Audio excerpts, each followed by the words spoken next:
to fighting against political oppression. Her passion for the truth is what drove her to Ukraine to cover the war, and her journalistic integrity kept her there to uncover what was going on, that the reality that so many Russians are in denial about.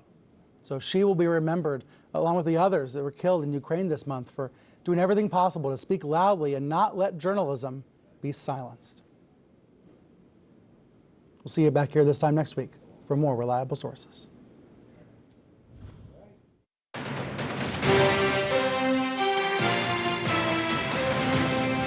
Be not afraid. Strong words from President Biden in a speech near Ukraine's border. Brutality will never grind down their will to be free. As Russia signals a possible strategic shift. We'll speak to the U.S. ambassador to NATO, Julianne Smith, and the top Republican on Senate Foreign Relations, Senator James Risch, next. And historic hearing, a viral moment. I do. As Judge Ketanji Brown Jackson takes senators' questions. Today, you're my star. You are my harbinger of hope.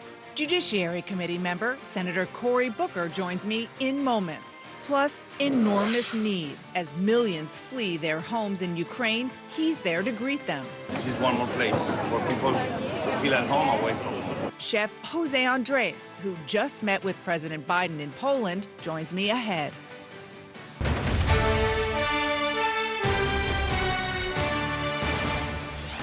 Hello, I'm Dana Bash in Washington, where the State of our Union is wondering if President Biden meant what he said. The president is back in Washington this morning after a major trip to Europe to meet with allies. He delivered a speech yesterday in Poland harshly condemning Russian President Vladimir Putin and describing the war as a battle between, quote, democracy and autocracy. But it's this ad-libbed line at the end of his speech that's raising eyebrows around the world. For God's sake, this man cannot remain in power. The White House quickly tried to walk that comment back, and Secretary of State Antony Blinken said this morning in Israel, the U.S. does not have a strategy of regime change in Russia. Meanwhile, on the battlefield, Russia struck the Ukrainian city of Lviv with at least 2 missiles, a city in the west that had been previously spared the worst of Russia's attacks. But even as Russia said it would shift its strategy to focus on the Donbass area in eastern Ukraine. With me now from Brussels, fresh off the NATO summit with President Biden, is the U.S. Permanent Representative to NATO, Ambassador Julianne Smith. Thank you so much, Madam Ambassador, for joining me. Let's start with President Biden's comment yesterday that Vladimir Putin cannot remain in power. The White House said quickly that he was not discussing Putin's power in Russia or regime change. Was that comment a mistake?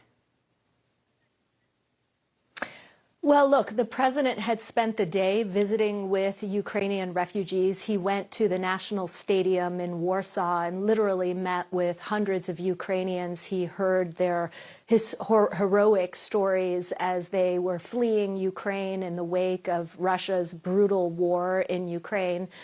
In the moment, I think that was a principled human reaction to the stories that he had heard that day. But no, as you've heard from Secretary Blinken and others, the U.S. does not have a policy of regime change in Russia. Full stop. Having said what you said, listening to the president, he sounded pretty unambiguous. This man cannot remain in power. Are you concerned that by walking back the president's comments, you and other administration officials may be undermining him on the world stage at a really critical moment? I think we all feel great about how the last couple of days have gone. It was important to get the president here to Europe. He had several important meetings in Brussels with NATO leaders, with the G7, with the European Union. It was important for him also to go to Poland. He visited a city very close to the border with Ukraine. He was able to join a meeting with both the Ukrainian foreign minister and the Ukrainian defense minister. And then he was able to sit down with President Duda and talk about what Poland is doing doing in this moment, literally taking millions of refugees into their country. So this week has been remarkable. It's been historic. I thought the speech was completely pitch perfect. And I think this will set us on a good course for continuing to support the allies, support Ukrainians, and apply pressure on Russia to get them to stop this war. I want to move on, but because there is some murkiness out there. You said that the U.S. policy is not regime change, full stop. Does that mean the U.S. believes Putin should stay in power? I think what it means is that we are not pursuing a policy of regime change, but I think the full administration, the president included, believes that we cannot empower Putin right now to wage war in Ukraine or pursue these acts of aggression. The Russians are publicly now suggesting that they're changing their focus to a more limited goal in only the Donbass region. Have you seen any signs that this actually could be happening? So we will monitor the situation on the ground to make sure that we understand how they are shifting tactics. I don't think we have evidence of that quite yet, but what we do have evidence of is the fact that the Russians have not succeeded in their original aims, and that was, as you well know, to take Kyiv in just a couple of days. We're now at the 1 month point, and it's clear that Russian forces are not performing as anticipated and that this has not gone as planned. So because of that, I think Russia is reassessing, and they've indicated that they're going to alter their tactics. But let's give it some time. Next couple days, the United States, working closely with allies and the Ukrainian government, will be looking for evidence of this shift. Reassessing, could that be looking for an off-ramp for the war to end? Well, we've made clear from day one that we want Putin to stop this war in Ukraine, and we gave him many opportunities in the weeks leading up to February 24th when they went in. As you'll remember, we actually met with the Russians bilaterally. We met with the Russians at NATO headquarters, and we met with the Russians at the OSCE. Sadly, Putin opted for another path of aggression, and ever since that day, ever since February 24th, we've been applying pressure on them to stop the war. President Biden, as you well know, was with you in Brussels this week at an emergency NATO summit. I want you to listen to what a top advisor to President Zelensky said, speaking about that summit. We are very disappointed, if I'm honest. We would expect more bravery, expected some bold decisions. The alliance is taking decisions as if they're no war. He went on to say that NATO's response was, quote, appeasement. As the U.S. ambassador to NATO, what's your response? Well, this has been a remarkable moment in NATO's history. We came together quickly. The same day that Russia went into Ukraine, we had an emergency session. We activated plans to move forces into Eastern Europe. We also immediately started providing lethal assistance to Ukraine. The United States, since January of last year, has already provided $2 billion worth of lethal assistance to Ukraine.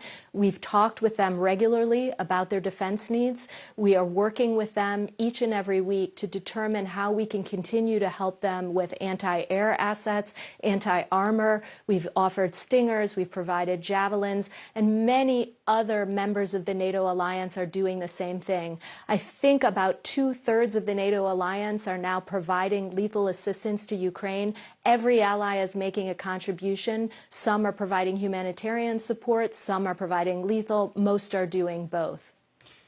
You've heard, I'm sure, President Zelensky say just this weekend that he wants from NATO only 1% of what it has in tanks and planes to go to Ukraine. He said, you have thousands of fighter jets, but we have not been given one yet. So yes or no, will NATO give Ukraine what President Zelensky is asking for? Well, this is an evolving conversation. Again, we've spoken with President Zelensky many times in recent weeks. We've heard their requests for assistance. In many cases, we've delivered those anti-aircraft, anti-armor capabilities. We are assessing their air defense needs, but the answer is no. If you're asking about the Soviet-era jets, the United States has decided that the particular proposal put forward by Poland is untenable. But honestly, if any NATO ally wanted to provide those types of pieces of equipment, the fighter jets, the MiGs, that is a sovereign decision. They can take that sovereign decision. But right now, the United States is very much focused on their air defense needs, and we're delivering multiple capabilities to try and address those requirements. He was really specific, saying 1% of NATO's capability. Is that tenable? Well, I'd have to do the math on what's already been provided. As I stated, most NATO allies are providing legal assistance, including some NATO allies that have had long-standing policies not to do so. So we've seen a major change in Europe with many allies coming forward. We'd have to go ahead and count up what's been provided to date, what's in train, and what allies are thinking about providing to really determine whether or not that fits that particular calculation. But I think, honestly, what's important here is that NATO allies are coming forward and offering the capabilities that Ukraine is seeking, and they're making a difference. President Biden is raising new concerns about cyber attacks. He said yesterday that Article 5 is a, quote, sacred commitment.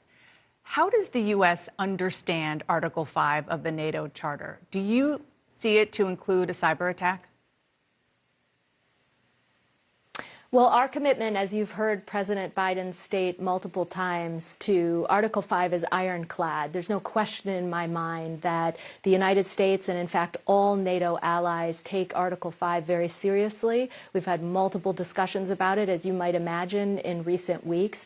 The alliance, well before Russia started the war in Ukraine, has also had several conversations about cyber as a new domain for this alliance. We've fortified our cyber defenses, and we've looked at the possibility of scenarios that could involve in the future either an Article 4 consultation or an Article 5 response. So I can't give you, I mean, I wouldn't want to walk through hypotheticals. We'll have to take each scenario in turn. But I do not doubt that if an ally were to come forward and invoke Article 5 at this juncture, that the alliance would be ready to respond and take action. Article 5, of course, being that if one NATO member is attacked, NATO will respond. Thank you so much, Madam Ambassador. I really appreciate you joining me today from Brussels. And here with me now Here with me now is the top Republican on the Foreign Relations Committee, also a member of the Intelligence Committee, Senator Jim Risch of Idaho. Senator, thank you for joining me. So let's talk about President Biden's unified front that he said, and the ambassador said, was presented with NATO allies. He pledged for more help to Ukraine. The U.S. unveiled a new plan with the EU to move Europe away from Russian oil and gas. So was the president's trip to NATO a success? You know, Dan, I really think he did need to be there and help manage the relationship. Look, we're fortunate to have a good ambassador there that you just had on, Ambassador Smith. Her predecessor, Kay Bailey Hutchison, did a good job. That's a complex relationship when you're dealing with 30 countries and trying to bring them all together. It was important that the president go there. He gave a good speech at the end. But as you've pointed out already, there was a horrendous gaffe right at the end of it. I wish he would stay on script. Whoever wrote that speech did a good job for him. But my gosh, I wish they would keep him on script. I think most people who don't deal in the lane of foreign relations don't realize that those 9 words that he uttered would cause the kind of eruption that they did. But anytime you say, or even as he did, suggest that the policy was regime change, it's going to cause a huge problem. This administration has done everything they can to stop escalating. There's not a whole lot more you can do to escalate than to call for regime change. So look, the White House tried to walk it back immediately. Tony Blinken, the Secretary of State, tried to walk it back immediately. I'll walk it back right now. That is not the policy of the United States of America. Please, Mr. President, stay on script. You said for those who are not familiar with the way foreign policy works, they don't understand how big of a deal it is. Can you enlighten people? Can you explain why you think it was so bad and what the ramifications could be? Well, I think I don't need to do that as much as everybody who listened to it's done that. You've seen the stories that have come up all over the world because that was a announcement of a change in policy. Regime change is something that is existential. I mean, you just don't do that. And the suggestion was made that we were changing policy and going to regime change. That is not the policy of the United States, and that was not in the speech, as you know. That was an ad lib of his at the end of what was a good speech, and whoever wrote it did a good job, hit the right notes, and then to have that at the end, the sour note at the end was unfortunate, to say the least. Yeah, and as you just heard from the ambassador, it is not the U.S. policy, the administration policy for regime change, and the White House did try to walk it back moments after the president ad-libbed that. I want to ask about what's going on the battlefield. Russia claims it is moving toward a more limited mission, only focused on the Donbass region. President Biden said yesterday that he isn't sure Russia has really changed its strategy. You're not only the top Republican on foreign relations, you're also on the Intelligence Committee. So what are you seeing? What do you believe? Well, I think the jury's out on that. You can't believe anything they say, so I don't put any stock in the fact that they're announcing that they're changing policy. But look, they're losing this war, and if anybody who's involved in operating it obviously needs to change direction, or the whole thing's going to fall out from underneath them. So I'm not surprised to hear them say they're going to do something different. You can just keep pounding, trying to pound a square peg in a round hole, and it doesn't work. And that's what they've been trying to do day after day. It's not working, and things are getting more dire for at home in Russia. So I'm not surprised to see them announcing something, and I won't be surprised to see them try something differently. Look, how resolute the Ukrainian people have been is just awesome. I mean, it's awe-inspiring. They're doing what our patriots did in 1776. They're fighting not only for their future, for their kids, for their grandkids. They're trying to pass a gift off to the next generations of the Ukrainians that is invaluable. So they're committed to it. The Russians have found out how committed they are to it, and it has been incredibly costly for the Russians at this point. President Biden said this week that the decision about whether to cede Donbass to Russia is up to Ukraine. But he said, I don't believe that they're going to have to do that. Ukraine, as I'm sure you've seen, they rejected the idea so far. But is that something that should be considered to end the war, give up that region on the eastern front of Ukraine to Russia, if that would be something that Russia would accept?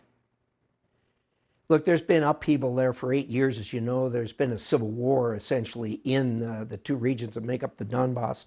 That's not for us to decide. That's for President Zelensky and his fellow Ukrainians to decide what they have to do to make peace and what they have to do to regulate their country. They've got two problems there, of course. They got the Donbass, and they also have the Crimea. Those are both issues that they're going to have to decide what they're willing to do to take them back. Frankly, with the success they're having, I wouldn't be surprised if they say, no, we're not going to give it back. It's part of Ukraine, and we're going to defend it and go forward with that.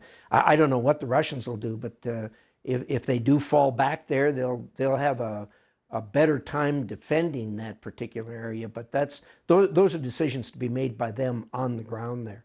President Biden did not rule out a military response to a chemical weapon attack in Ukraine.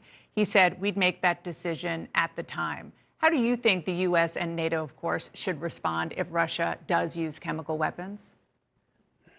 Well, look, there's four game changers here that could happen. Number one, if the Russians tried to trespass on 1 square inch of NATO ground, obviously chemical weapons, biological weapons, or nuclear weapons, all four of those would be game changers.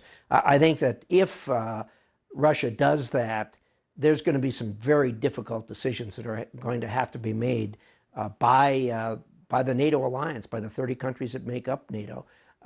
Look, we're civilized human beings living in the 21st century. There was a horrendous mistake made in Syria when chemical weapons were used after the red line had been laid down, and then really nothing happened. There was no response to it. Something's going to have to be done, and it's going to have to be very significant. One would hope, one would pray that the Russians would not make what would be a catastrophic mistake. Senator, we're almost out of time, but I want to ask you, we talked on this show 2 months ago. You were on with the Democratic Senator Bob Menendez, and you were both optimistic that Congress could pass a bipartisan bill to impose sanctions. You didn't, and of course the administration has since imposed a lot of sanctions on its own. Is there something more that you want Congress to do? Yeah, well, I would like to see, as both Bob and I talked about at that time, we'd like to see more sanctions. From my standpoint, I'd like to see secondary sanctions on every bank in Russia. I think that with what's going on there, we really can't be too tough on sanctions. We just really need to bring the hammer down. So I'd like to see more. The administration, of course, they have control of Congress, and they've been very active in persuading their party not to pass sanctions. They want to do it themselves through the administration. I get that. Every administration wants to be in full control. Obviously, I think Congress plays a role in this. I'd like to see some language passed through Congress. We've struggled with it. We've made a good faith effort, but came very close, but didn't quite get it done. Look, they're putting their sanctions on. The sanctions really have surprised us as far as how effective they've been. Right. And I'd encourage them to keep up, heading down that road. Senator Jim Risch joining me from his home state of Idaho, top Republican on the Foreign Relations Committee. I appreciate your time this morning, sir. Thank you, Dana. Good to be with you. Thank you. And as millions of refugees flee their homes, he's greeting them with home-cooked food. Chef Jose Andres will join me from Ukraine later this hour. And next, his emotional remarks brought Judge Ketanji Brown Jackson to tears this week. Senator Cory Booker is up next. But don't worry, my sister. Don't worry. God has got you.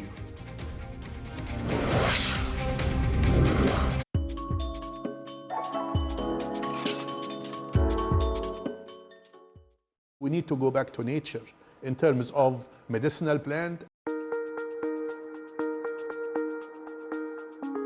We look for products that are efficient in what they do, either to care for wound or to stop bleeding. We focus on using natural materials.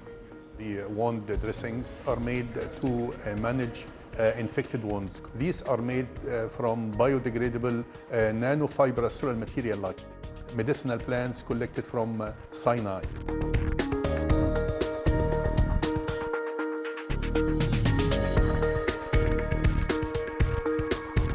We prepare the nanofibers, and then we also add the antibacterial material, and this may include extract from medicinal plant. These have strong antibacterial activities.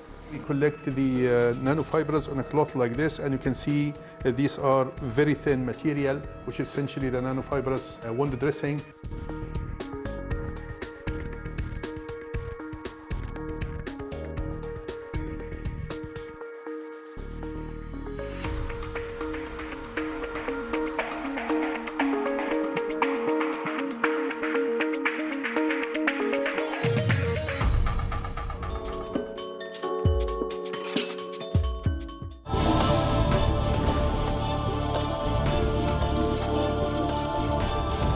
When you follow a story, you may be asked to take risks and sometimes go down a path that's not marked. Where Iraqi troops would pre-position and these Americans would advise them.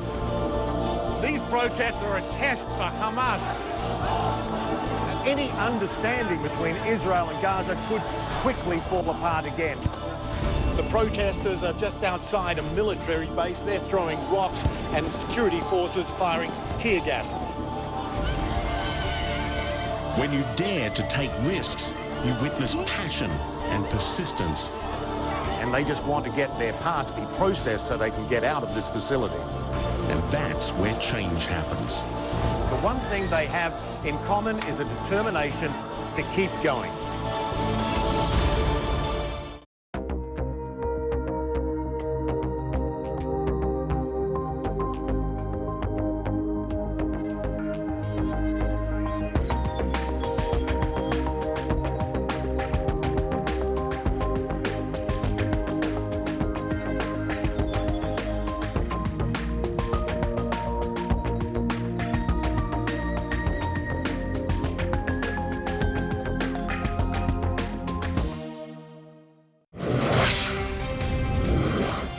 Today, you're my star. You are my harbinger of hope. This country is getting better and better and better. And when that final vote happens and you ascend onto the highest court in the land, I'm gonna rejoice. Senator Cory Booker speaking for a lot of supporters of Judge Ketanji Brown Jackson during her confirmation hearing this week. Judge Jackson will become the first Black woman to sit on the court if she is confirmed. Senator Booker is here with me now. Senator Booker, you just heard, our viewers just heard that very emotional speech, at least part of it, during the hearing. You are the only Black senator on the Judiciary Committee. You're one of only 3 out of 100 in the U.S. Senate. So I want to know, just on a human level, what was going through your mind at that moment when you sat there and you saw tears streaming down the judge's face? Well, look, she was bringing me a lot of emotion during the whole hearing. I mean, she, under sort of the most outrageous of attacks, she was showing who she is. She showed up and told America how qualified she is, how special she is, what kind of endurance, grit, and grace she showed.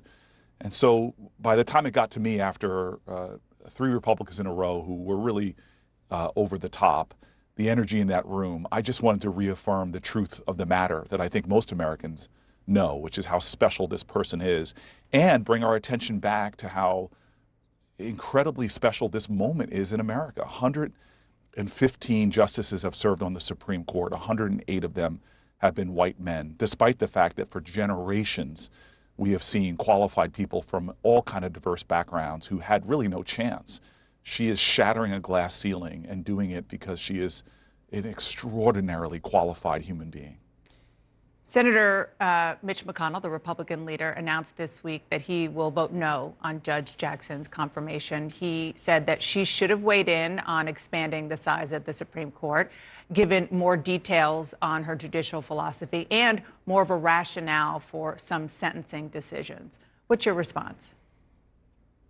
It's not surprising. Look, I voted against Donald Trump's picks, and I did not have any illusion that Mitch McConnell would support President Biden's picks.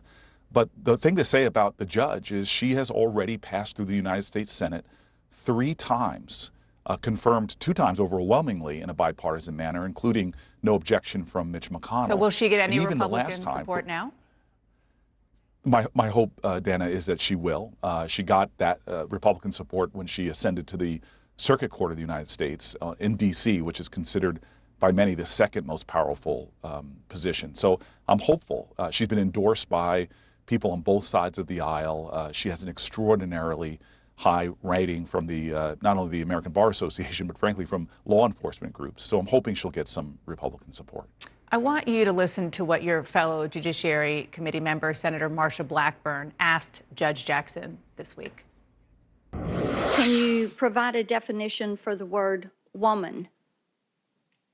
Can I provide a definition? No. The fact that you can't give me a straight answer about something as fundamental as what a woman is underscores the dangers of the kind of progressive education that we are hearing about.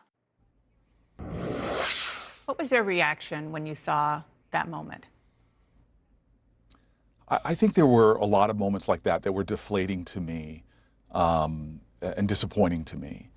But the reality is, you know, number one, she could have had 22 senators in that room as opposed to 11 who were asking questions that were a bit beyond the pale, and she still would have persevered. She still would have overcome and be on her way to being sitting on the highest court in the land. Again, I think that what was unfortunate in the room for me was that she was getting attacks that were roundly criticized, even by people on the right, as being beyond the pale. But yet again, you know, I got a chance to witness firsthand what I think many people in America can relate to, is when you show up in a room qualified, when you show up in a room with extraordinary expertise and credentials. There are a lot of Americans who know that hurt, that you are still going to be treated in a way that does not respect you fully. And it was something that was not surprising to many Americans, but did poke at a familiar hurt for a lot of us. And I think that even despite that, she shined in that moment as well as throughout the hearings. Are you saying that there was racism in that room, explicit racism?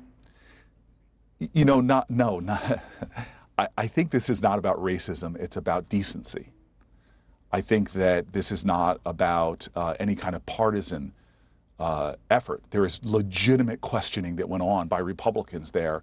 But to me, it's just about the kind of way we're going to treat folk. And I think it's the kind of thing that a lot of folks, women of all races, have had to endure often when they get into a room that they're qualified to be in, but are yet questioned in ways that are disappointing. Senator, I want to dig in on a bit of substance. There was, as you said, a lot of criticism of Senator Blackburn's question. That said, you know that issues of gender have come before the court before. They're likely going to come again, including transgender rights. So again, putting aside the way that question was asked, should judicial nominees be more explicit on issues of gender that will undoubtedly come before them in a rapidly changing society? You know, again, we have seen now, at least I have, I've sat in that seat for 2 other confirmation hearings and watched very closely in the Senate when Gorsuch came through, that nominees do not want to answer questions on matters that might come before them. And that has been respected by senators on both sides of the aisle when a president of their party has nominated folks. And so I understand that these issues, and these very real issues in America, that create real divisions and real concerns. And I think Marsha Blackburn asked, amidst her questioning, there were some substantive questions, and she spoke from her heart about a lot of her concerns in the same way I felt with Amy Coney Barrett when I knew that her strongly held beliefs could threaten a woman's right to choose. So there are a lot of folks on both sides of that in that hearing who had a lot of deep concerns. But I respect judges who want to maintain their impartiality as these matters come before the Supreme Court. I have to, before I let you go, ask about Ukraine. You heard the major speech that President Biden gave in Poland yesterday. He said at the end of the speech that Vladimir Putin cannot remain in power. The U.S. ambassador to NATO just told me that the U.S. does not support regime change. So do you think that the president's comment was a mistake? Again, I think the president's speech, if you listen to the totality of it, is affirming the kind of leader that he's been, which is a resolute leader who's not only rallied tremendous resources from the United States to support the people of Ukraine, but he has also been able to help marshal an unprecedented coalition, not just of NATO nations, but many free democracies, to stand against this outrageous invasion by Vladimir Putin. He has made it clear, and the administration has, that that's not the agenda for regime change. So what I continue to see in President Biden is solid leadership on a global scale to stop what we know is not just a threat to Ukraine, but a threat we all should take seriously. We have seen these kind of actions in Europe before, and we need to stand with the people of Ukraine, and I'm proud of the leadership that President Biden is providing. Senator Cory Booker of the great state of New Jersey, thank you so much for joining me. Appreciate it. Thank you. Thank you very much. And Vladimir Putin says he's the victim of cancel culture. Really? We're going to talk about that. But first, Chef Jose Andres joins us live from Lviv, Ukraine. That's coming up.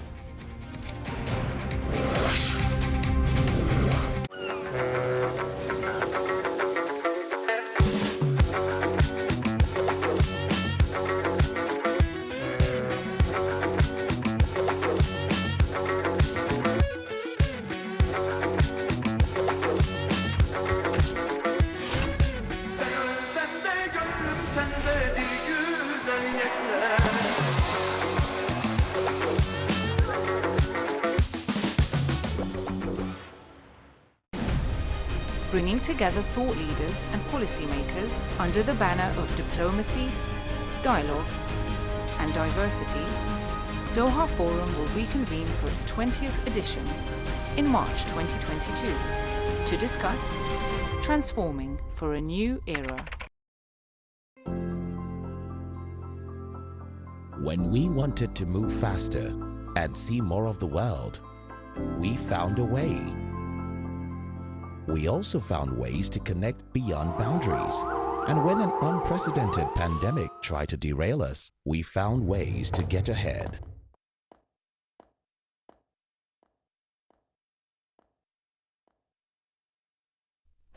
Are we ready? Ready. Ready. Ready. Ready. As your bank, we have stayed proactive, creating dynamic solutions and leveraging cutting-edge technology to drive global expansion into new markets. We rolled up our sleeves to be human together, doing more, innovating smarter, and always showing up for you. So come on board, let's give you more. Access, more than banking.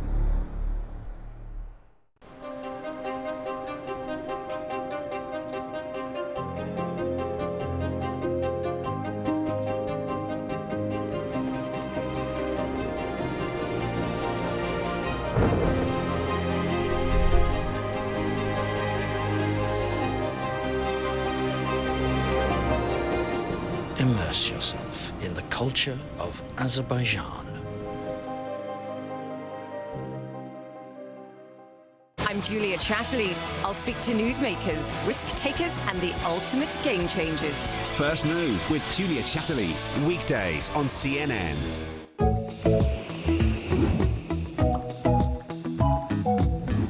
When you travel the world, make sure the world travels with you.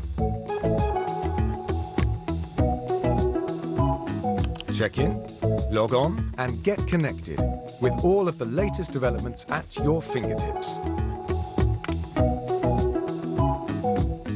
CNN Partner Hotels. Connected to your world. This is the result of one single blast. 3.3 million Ukrainians have now fled this country. You don't have to go far to find a family who has been displaced. We just heard an air raid siren ring out. We run down for cover. It is hard to imagine life returning here. In Kiev, Dnipro, Poland. This is CNN. I'm Paula Newton in Ottawa, and this is CNN. For God's sake, this man cannot remain in power. As you know, and as you've heard us say repeatedly, we do not have a strategy of regime change in Russia or anywhere else for that matter. That was President Biden declaring, it seemed unequivocally this weekend, that Vladimir Putin cannot remain in power, but the Secretary of State and others in the White House walking back that statement. And you heard not just the Secretary of State, but also the U.S. Ambassador to NATO on this program earlier this hour. So, Congressman, let me start with you. Congressman Jake Auchincloss, first of all, thank you for coming on. It's nice to see you, meet you for the first time on this panel. What's your response? The administration has been clear that regime change is not U.S. policy, and this should not undercut a powerful speech from President Biden. Kennedy and Reagan went to Berlin. Joe Biden went to Warsaw. Their message was the same. The United States leads the free world. We will stand with the cause of democracy. And those words need to be met with continued actions. We need to continue to tighten sanctions on Russia, threaten credibly secondary sanctions on China for assisting Russia, and step up electronic warfare in Ukraine against Russian forces. I've been a Marine. I've worked in cybersecurity. I've seen how powerful it can be to impair the ability of Russian forces to shoot, move, and communicate by jamming their radios and their air command systems. Rebecca Heinrichs? Well, I think that the policy of this administration is not regime change. Unfortunately, the message is confused, which is why President Biden, I think, kind of worked himself up in this speech, and then he made a comment that he did. You know, but the White House's response, though, to say what he really meant is really gaslighting the American people. We know that he really doesn't want he doesn't want Putin to be in power. And they could have just said, listen, we all recognize that Putin is evil. What he's doing is evil, but the policy of the United States is, in fact, to get to a position of peace in Ukraine, and we're going to arm the Ukrainians to make sure they can get to a negotiated peace. The other thing I would say, too, is this isn't his only gaffe. President Biden also made the gaffe about sending the 82nd Airborne into Ukraine, which we're not doing. And he also said that the United States would respond in kind if there was a chemical weapons attack on the part of Russia.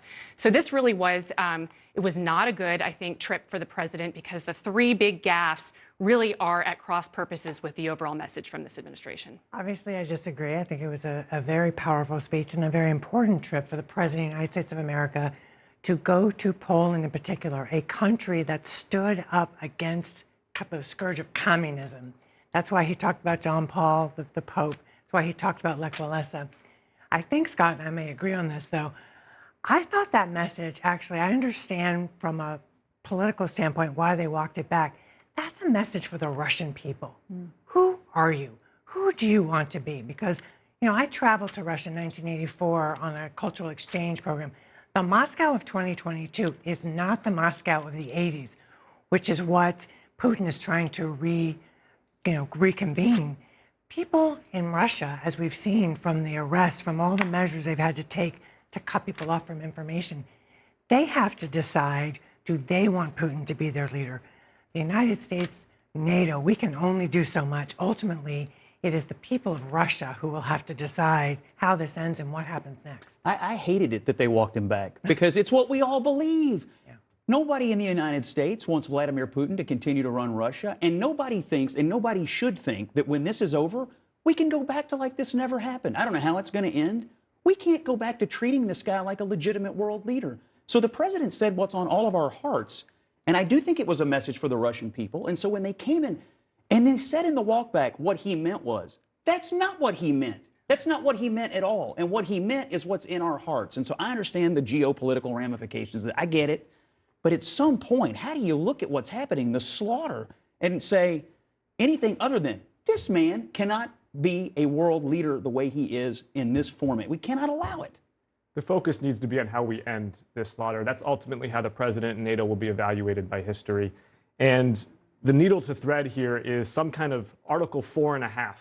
Article 5, of course, is the Mutual Defense Pact. That would not be acceptable to Russia or NATO, for that matter. Article 4 is consultations. That's not sufficient for Ukraine. They've seen with the Budapest and the Minsk agreements that promises don't stand up. We need to find an Article 4.5 that provides significant security guarantees for Ukraine so that they can be non-aligned but still have confidence in their sovereignty and security.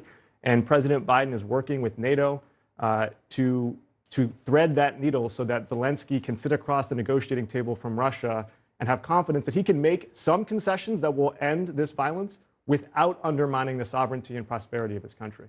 I would say, too, the walk back really didn't put any better clarification on the president's remarks either, because they said that what he meant was that Putin couldn't then have power over the region.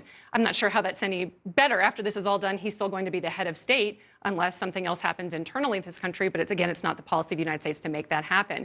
I do still think it's a missed opportunity, though, because I think that President Biden should have used his speech to say which part of the NATO bloc he's with, because NATO really isn't on the same page. You have the Poles, the Romanians, the Balts, the Czechs, who really want to go even more to arm the Ukrainians, to give Zelensky the best hand to play once we get to negotiated peace.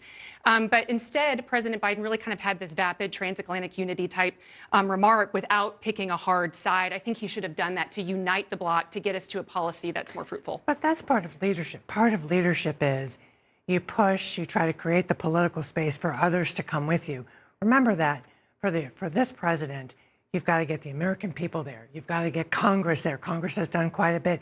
And you've got to get the NATO allies there and the rest of the world who is watching how we handle this. So I think he's been very adept at trying to create the political space to maneuver within the confines that Congress has given him. The Ukrainians need two things. They need us to help them win. Managing their decline is not what they need. They need us to help them win. They need more. But also, they need us to inspire the Russian people to put this guy where he belongs. And so when the White House staff walks back the commander-in-chief of the United States, it degrades Joe Biden's ability to inspire that population. So I wish they would have thought twice about that, because I really think it hurt him. Well, Karen, as a former Democratic staffer, somebody who's worked at senior positions on campaigns and in policy settings, what did you make of that? walk back? Well, it had the feeling of, it was a beautiful speech. He made the comment, when you hear it, you knew that was not the message of the speech. And so you could almost see the staffers sort of getting ready to go walk it back. But I have to say with Scott, I agree. I would not have, I understand the geopolitics. I might have tried to say it a little differently. I might have tried to say, of course, he's not talking about regime change, but we are saying to the Russian people, you have to take control here. You have a role to play here. But having been in that position, I think they felt like the most immediate need was to make sure our allies were comfortable. Let's switch gears for a minute to President Putin. And I want to play something that he said this past week that was odd. I'll just leave it there, and then we'll talk about it. Children's book writer J.K. Rowling was recently cancelled because she, the author of books that spread far and wide in hundreds of millions of copies, did not please the fans of the so-called gender freedoms. Today, they are trying to cancel a whole 1,000-year-old country, our people. I am talking about the increasing discrimination of everything related to Russia, about this trend which is unfolding in a number of Western states.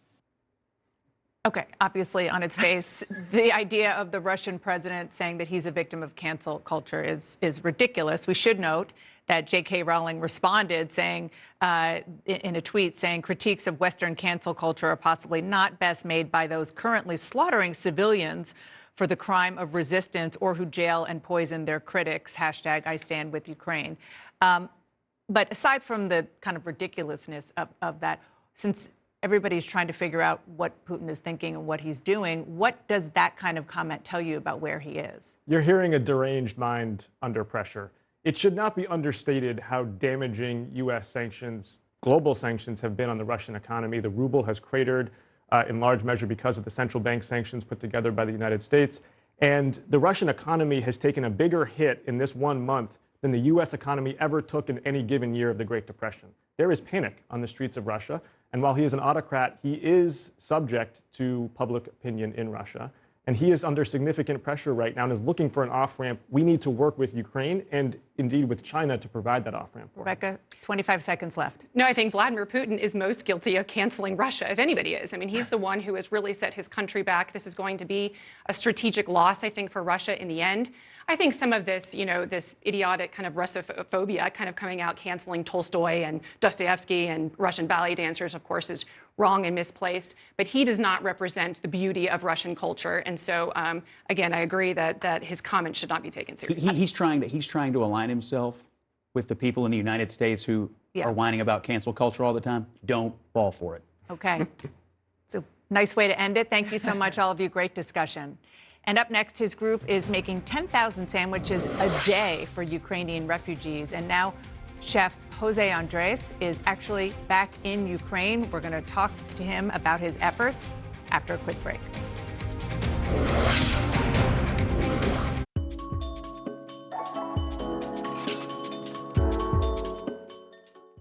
We need to go back to nature in terms of medicinal plant.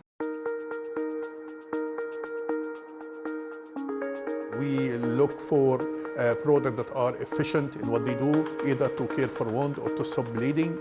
We focus on using natural materials.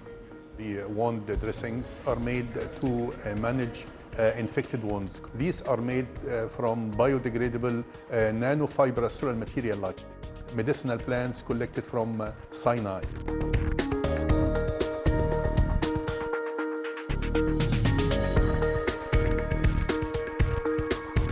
We prepare the nanofibers, and then we also add the antibacterial material, and this may include extract from medicinal plant. These have strong antibacterial activities. We collect the nanofibers on a cloth like this, and you can see that these are very thin material, which is essentially the nanofibrous wound dressing.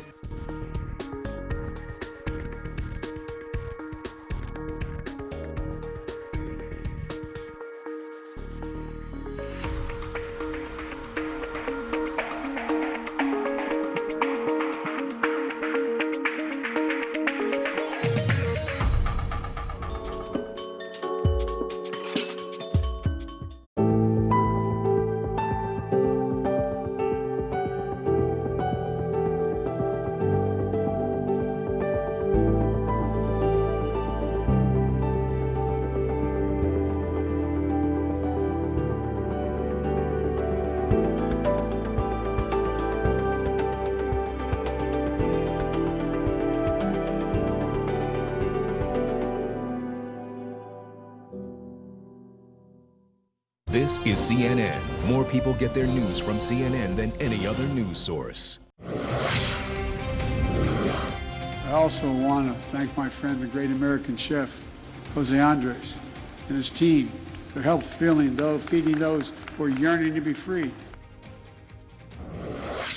That was President Biden yesterday thanking Chef Jose Andres for the incredible work he has been doing to help feed millions of Ukrainians fleeing their homes through his organization, World Central Kitchen.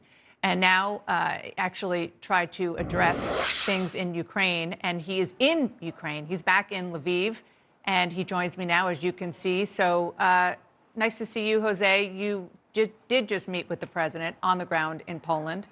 What did you talk about, and what was your message to him? Well, my message to him was that the Ukrainian people need all the help we can give them. They are defending their country, they are fighting for democracy, they are fighting for freedom, and the least America and the rest of the free world we can do for them is to be next to them. That was my very simple and direct message. Now, your organization, and you tell me the exact current numbers, because I know you're feeding millions of people, but I believe it's 3.5 million meals so far in Ukraine. Tell us about the people you're seeing and you're feeding on the ground.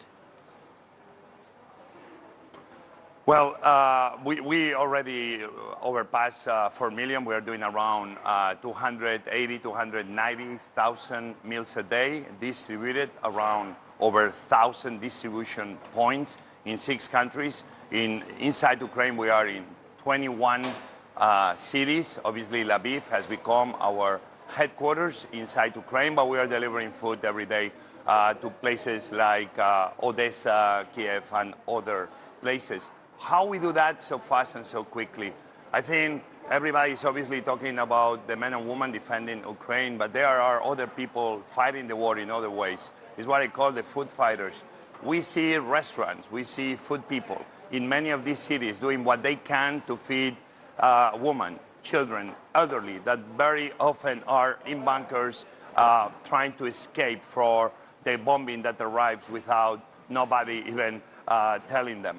That's the heroes that I see in Ukraine. And what you see is everybody doing whatever they can to provide comfort and relief to fellow Ukrainians, not only inside Ukraine, but in the first moment I arrived, I saw Poland. I was able to tell the president and the prime minister of Poland that the Polish people, within hours, they were in every border crossing, waiting with baby food, formula, hot soup. The temperatures were freezing. Women and children were walking across the border, and they were being welcomed, at least with a message of, we care, we're going to take care of you. You are not going to be alone in this dark hour. You tweeted about your team watching a Lviv Orchestra performance when they were interrupted by an air raid siren in the middle of their performance. It was really striking to see that attempt at normalcy, something healing like music in the middle of a war zone. How are people there trying to keep up a sense of hope? Obviously, Lviv is hundreds of kilometers from the real front lines where men and women are dying, defending their country. But now Lviv, if you will walk with me today, Sunday, or even in the place I am now, it's a place called Fez, it's a restaurant. It's families here enjoying lunch, enjoying dinner, children playing. If you walk, you go to the churches are full. The cafes are people on the sidewalks having coffee.